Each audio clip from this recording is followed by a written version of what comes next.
है आपका? मैं साबिर हुसैन, सनाब सफ़ी जाहिद हुसैन, ग्राम पड़रो, थाना नवाबगंज, तहसील कुंडा, जिला प्रतापगढ़ का मूल निवासी हूँ। क्या? मैं 4 भाई हूँ। मेरे पिताजी के देहांत हो चुका है। मेरे बाप दादाओं की पुश्तैनी ज़मीन ग्राम पड़रो में मेरी खेती बाड़ी भी है, सब कुछ है। वहीं मेरे एक मुस्लिम बफ कब्रिस्तान भी है, जिसका मैं सदर भी हूँ। मुस्लिम बफ कब्रिस्तान है, जिसका मैं सदर भी हूँ।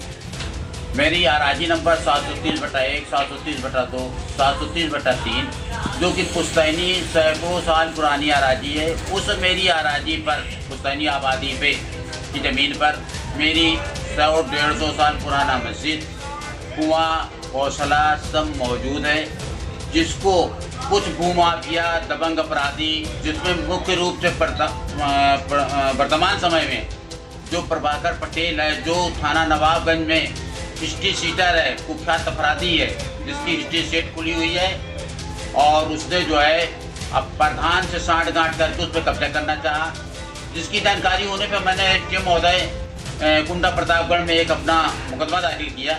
उस मुकदमे में माननीय न्यायालय में चल रहा है, जिसमें संबंधित लेखपाल और राजस्व निरीक्षक महोदय ने रिपोर्ट भी प्रेषित किया कि उक्त आराजियों पे साबिर हुसैन, शाहिद हुसैन, हामिद हुसैन, ताहिर हुसैन की पुश्तैनी है, उसमें उनका कब्जा और दखल है।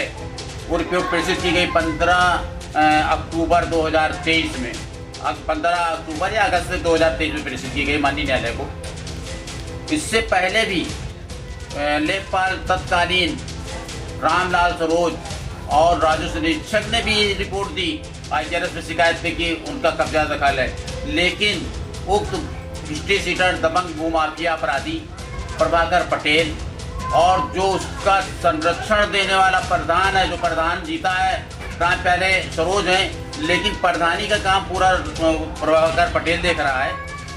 उनकी नियत मेरी ज़मीन पर खराब हो गई और उन्होंने कब्जा करने का प्रयास किया। तो मुझे जानकारी मिली कि ये कब्जा कर ही लेंगे दबंगई गुंडई से, तो मैंने न्यायालय में मुकदमा विचाराधीन होने के बावजूद मैं एसडीएम महोदय से मिला। एसडीएम महोदय ने उस पर आदेश 21 दिसंबर 2023 को किया कि उक्त स्थल पे किसी तरह का परिवर्तन न किया जाए। वो आदेश की कापी लेखपाल राजस्व निरीक्षक महोदय को उपलब्ध करा दी गई, लेकिन वो उससे बात आई कि अब तो मामला रुक जाएगा।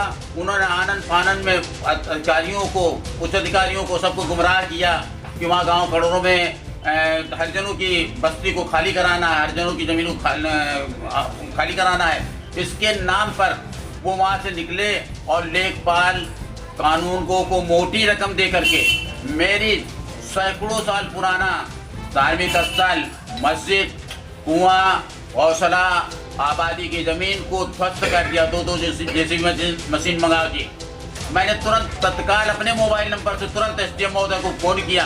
एसडीएम महोदय ने कहा कि मैंने तो वहाँ हरिजन आबादी खाली कराने के लिए भेजा है, आपकी ज़मीन से क्या मतलब है, वो हरिजन आबादी नहीं है। हमने कहा नहीं सर, मेरी पुश्तैनी आबादी है। सर मुकदमा आपके यहाँ चल रहा है। कहीं किस न्यायालय में चल रहा है? हमने कहा एसडीएम महोदय के न्यायालय में चल रहा है। कहना अरे भाई मैं एसडीएम ही बोल रहा हूँ। मैंने कहा सर आप ही के न्यायालय में चल रहा है और आपने 21 तारीख को सर आदेश भी किया है कि उसमें कोई परिवर्तन न किया जाए, लेकिन वो दबंग अपराधी प्रभाकर पटेल अपने वर्चस्व से, अपने दबंगों से मिल करके और अधिकारियों को मोटी रकम दे करके उस पर कब्जा कर रहा है। जेसीबी मशीन मंगा लिया है। कहते देखिए मैं अभी बात करता हूँ। उन्होंने फ़ोन किया, किसको किया ये मुझे जानकारी नहीं है, लेकिन उसके बाद मेरे छोटे भाई हामिद हुसैन ने, जो यूपी स्टेट रिपोर्टर भी हैं न्यूज़ 28 के, उन्होंने रिपोर्टर हैं, उन्होंने भी एसडीएम महोदय को फ़ोन किया, उनको भी उन्होंने आश्वासन दिया, लेकिन दबंग अपराधियों नहीं माने।